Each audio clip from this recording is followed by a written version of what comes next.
There are a few very popular social engineering attacks. People who have little children know these attacks from daily life. The first one is based on diffusion of responsibility. This is the attack which can be tagged, "John said that he would shoulder the blame." The fear of punishment for acting to the detriment of the company you work for, such as sharing a file, starting certain applications, or allowing remote access, is usually enough to stop you.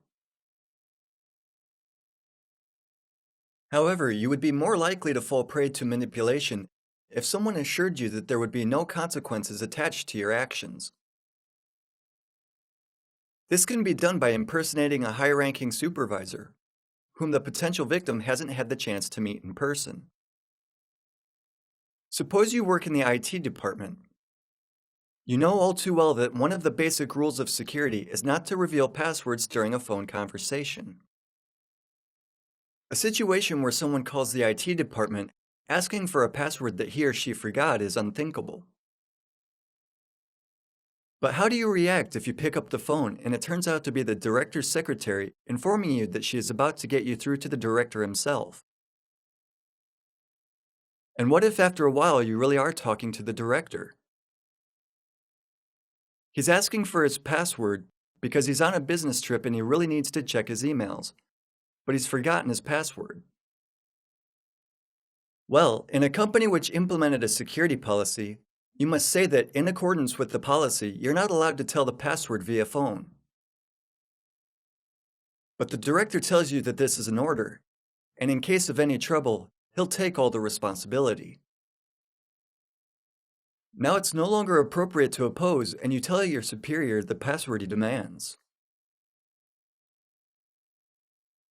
The principle behind the second kind of social engineering attack is a banal truth that everyone has their price. Please look at the photographs of employees at the bottom of the slide. They don't look motivated. These people have worked for the same company doing the same job for 5, 10, or 15 years. They mean to do no harm to their company. Such people know that they will have worked for another 5 years doing the exact same thing. Now, if such an employee is approached at lunchtime by someone who is offering him or her $50,000 for connecting a certain USB flash drive to the company laptop, how can we be sure that this employee rejects the offer? Another manipulation technique is based on willingness to help others. This is something people learn in childhood. It's a natural reaction to try to help someone who is lost or in need. We're willing to help, especially if it doesn't take much energy or risk on our part. Let's imagine that your company hires a new person. It's a young lady, and this is her first real job. She doesn't seem to fit into the new workplace yet. She turns to us and says that she is so nervous because it's her first day. She's forgotten her password, and she tells you that she has an important presentation in half an hour. But she left the report she's been working on at home, and she needs your help. You'll help her to recover her password or get remote access to the computer because it costs you nothing. Another effective technique is abusing previously gained trust. The easiest way to gain somebody's trust is to help them. The easiest way to help is by solving a problem you have caused yourself. Let's imagine another situation. Using social networking sites and programs such as Multigo, you've discovered that a company's local network is operated by a certain internet provider. You can call the company and impersonate someone from the internet provider in order to obtain a company employee's password.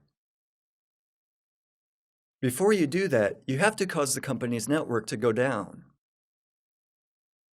It's enough to cut off the internet connection just for a while. You can do that by redirecting DNS queries sent by the company. This is enough for the lady at the front office not to be able to surf her favorite website or do her work. Suppose you've managed to cause a problem. You call the victim, you introduce yourself as the internet provider's employee, and you inform the victim that you've discovered that users may experience temporary connection problems. This will give you the confirmation of the problem we've caused, the problem which you then proceed to solve. The lady from the front desk is thankful for saving the day. You add that the problem may reoccur, but that there's a way to prevent it. You then ask for the password we allegedly need to check network settings that may cause the problem. You assure the lady that it won't interfere with her job, or that her help will then no longer be required. That's how you gained remote access to a company computer.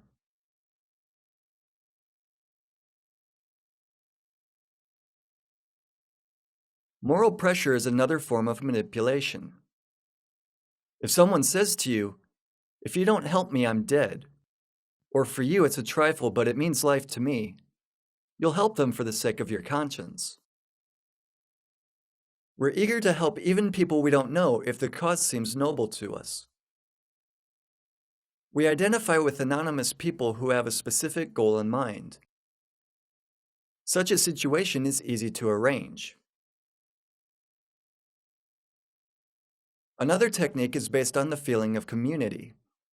We're most likely to help people we identify with. Suppose you're hired to perform an attack. You've learned that the administrator of the targeted website eats his lunch at a specific time and place. You've also learned the breed of his dogs and their names. You could arrange a meeting at the place he eats and start a conversation about dogs. It'd be best if the victim approached you and started the conversation first, noticing that you are reading a dog magazine.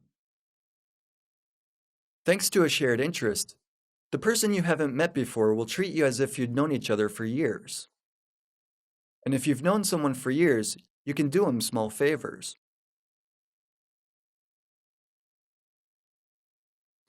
There's a technique that everyone will fall prey to.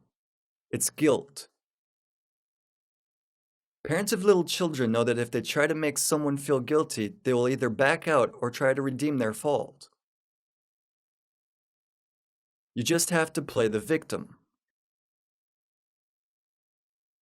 Another form of attack is connected with willingness to work. People rarely take the initiative even if they are motivated workers. However, the prospect of working on an interesting subject with a larger group of people is more appealing.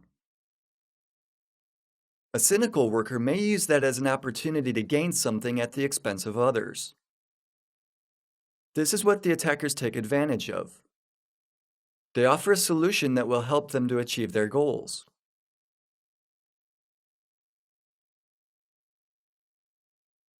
Another effective manipulation technique is based on fear. You don't have to draw a bead on someone to make them afraid. It's enough if you threaten them with revealing certain information. Especially if they've wrote on their blog or their Facebook profile some critical information about their superior. If you know about it, you can blackmail them. Now you know basic manipulation techniques.